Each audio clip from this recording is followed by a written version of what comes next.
Hey, welcome to Daily Bravo Drama.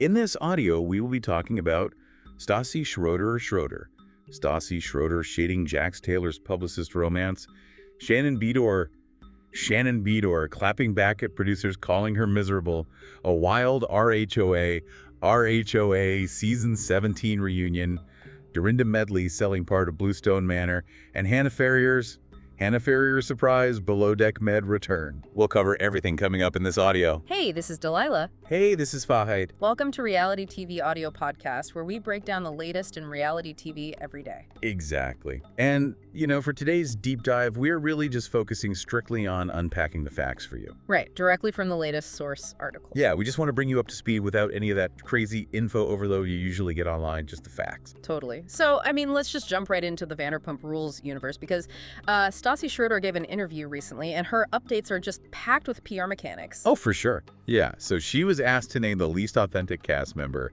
and, she immediately pointed to Tom Sandoval. But it's her proof that is so fascinating to me. What did she say? She actually cited that viral caught-on-camera moment of him, appearing to throw his ex-girlfriend Victoria Lee Robinson's dad into a fire pit. Oh, wow. Yeah, notice how she completely bypassed a decade of, heavily produced television scenes to make her point there. Exactly. She went straight for the unedited stuff. Right, because in the reality TV world, a highly edited confessional or some planned dinner party fight, it doesn't really prove who you are. Stassi is using raw, unproduced cell phone footage of a physical altercation as, her ultimate metric for authenticity. Right. When the producer's camera is off and that fourth wall drops, that is the only time the cast actually believes they are seeing the real person. That is such a great point. It's the leaked footage that tells the real story. And, speaking of where she stands with everyone right now, she says she still talks to Katie Maloney and Tom Schwartz, and she thinks Ariana Madix is nice, but she keeps the rest of them strictly at a distance. Makes sense. Yeah, and get this, she hasn't spoken to Jax Taylor in 5 years. But that did not stop her from weighing in on his new romance with his publicist, Lori Krebs. Lori Krebs. Oh, of course not. What was her take? Well, Stassi literally called it Scandival all over again. She says she always felt Lori was bad news, and she feels terrible for Brittany Cartwright. Calling something Scandival is honestly the heaviest artillery you can use in Bravo right now. It invokes a very specific narrative for you as the viewer, right? Yeah. This idea of ultimate betrayal within a super tight-knit inner circle. Wait, hold on, though. I kind of have to push back on that comparison just a bit. Oh, really? How so? Let's look at the actual facts of how these two situations operate, right? Scandival was a secret affair with a best friend playing out on camera, literally deceiving the audience in real time. Right. But Jax is an estranged husband dating a professional rep. Does dating your publicist actually carry the same mechanical shock value as Scandival?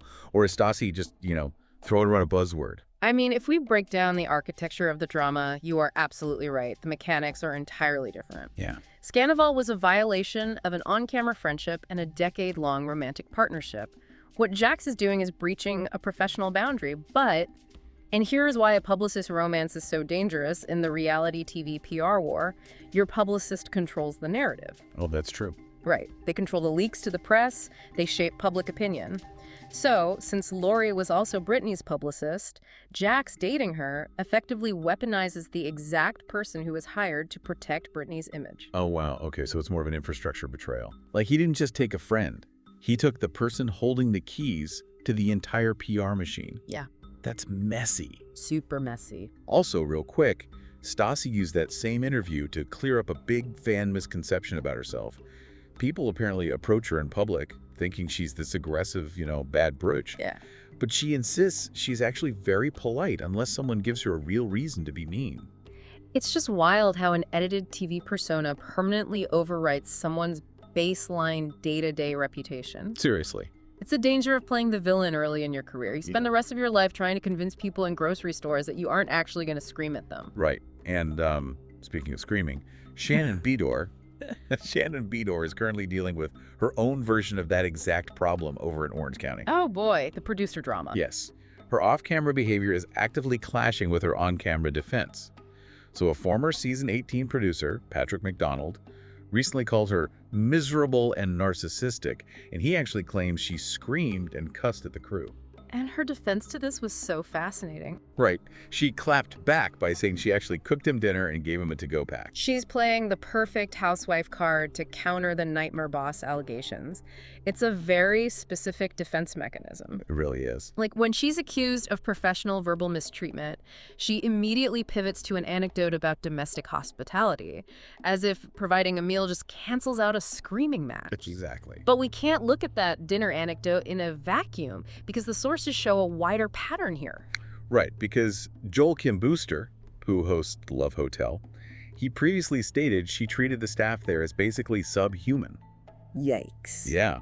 Add to that an insider leak reporting that production literally had to step in and tell Shannon to cool it during the filming of season 18.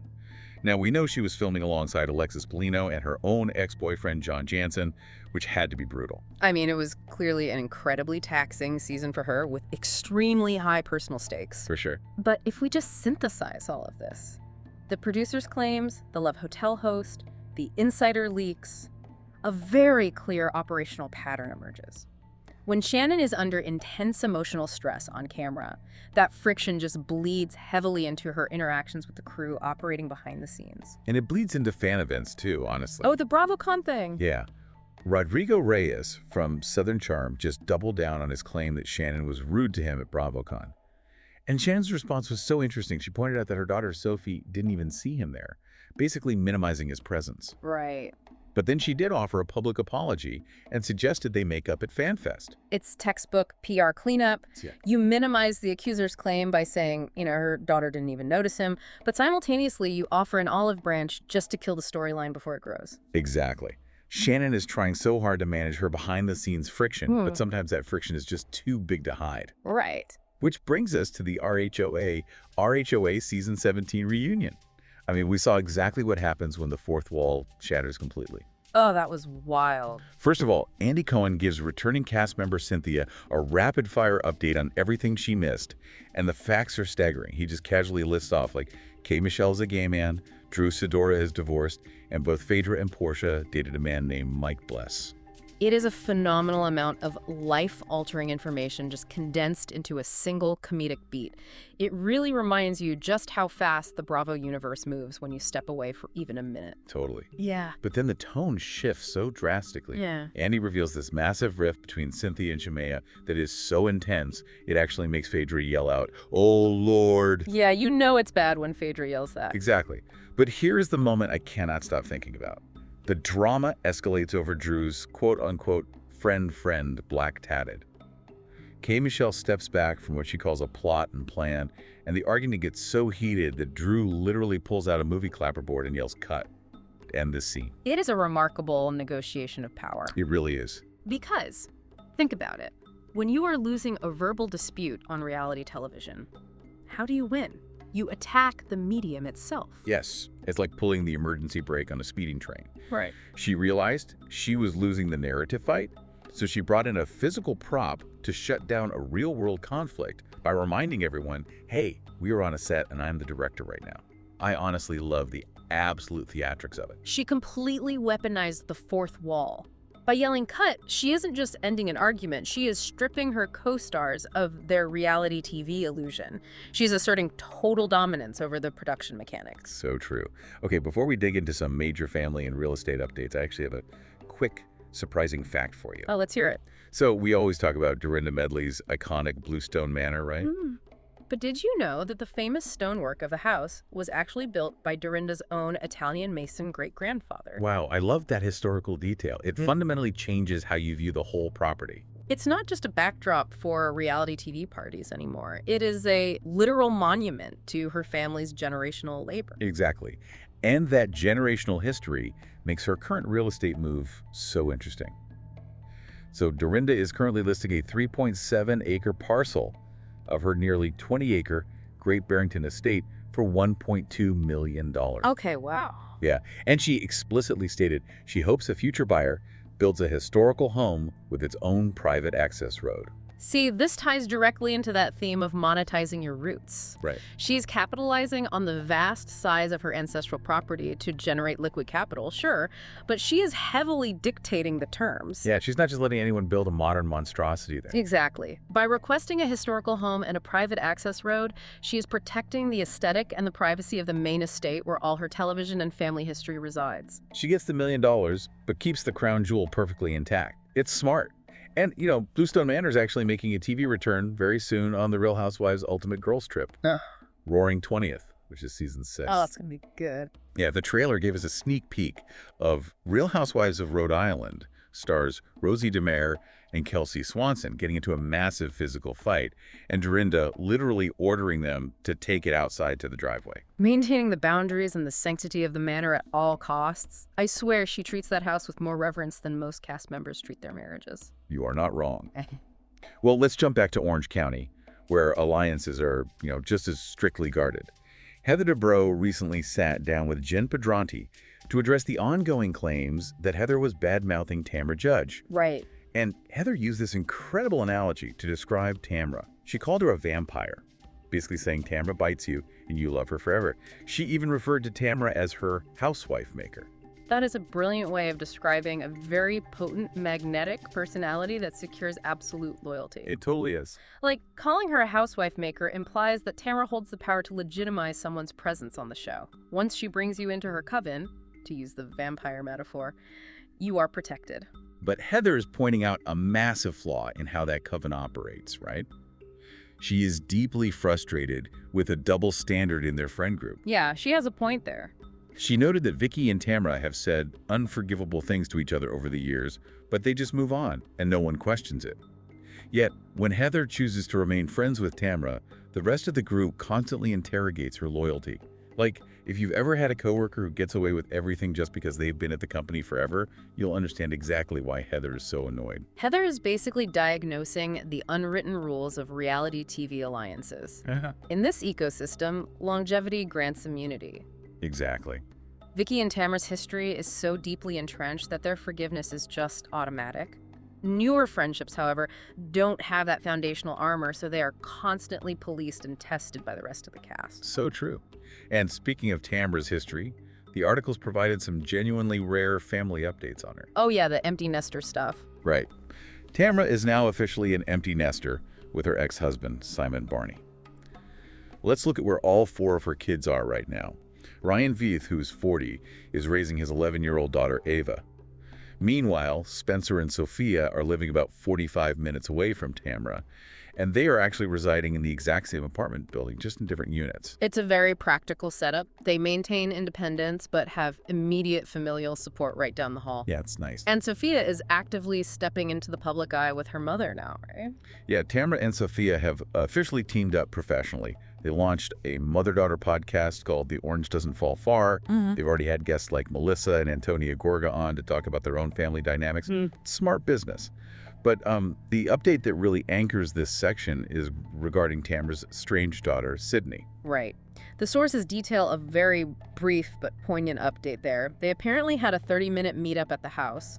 According to Tamra, they hugged, and she told Sydney, "I can't let you go." But factually, Tamra notes they have not spoken since that brief reunion. You can just feel the gravity of that 30-minute window. Yeah. I mean, we talk so much about manufactured drama on these shows, but when you look at a mother and daughter navigating a decade of estrangement, it just strips all the reality TV gloss away. It really does. It's just real, raw family pain, and we are just reporting the timeline she chose to share. Exactly. It grounds the entire discussion.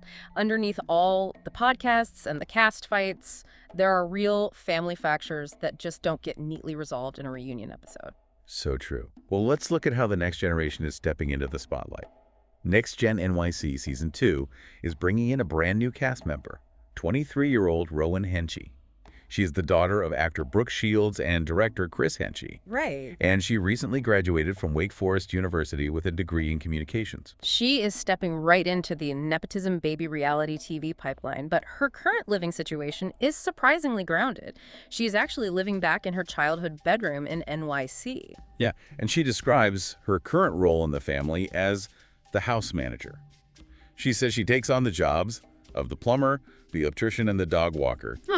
But come on, I have to ask you, isn't calling yourself the house manager just a highly effective Gen Z rebrand for living rent-free with your parents after college? Oh, it is an incredibly savvy public relations spin. Right. I mean, she is exchanging domestic labor for room and board, but she is framing it with a corporate title. It shows she already understands how to brand her life for television. She knows exactly what she's doing. And her dating life is hilariously normal, honestly. She's been with her boyfriend, a real estate agent named Brian Shea, for 5 years. They literally met in a frat basement over a pile of lukewarm natty lights. You cannot get more relatable than that. You really can't. And her mom, Brooke Shields, even gave her some classic advice for surviving reality TV. She said, "Don't be the girl throwing up. Be the one holding the hair back." Which is phenomenal advice for navigating an ensemble cast. It basically translates to maintain your composure and be the supportive, reliable figure rather than the messy center of the scandal. Let someone else self-destruct while you look like the voice of reason. Exactly.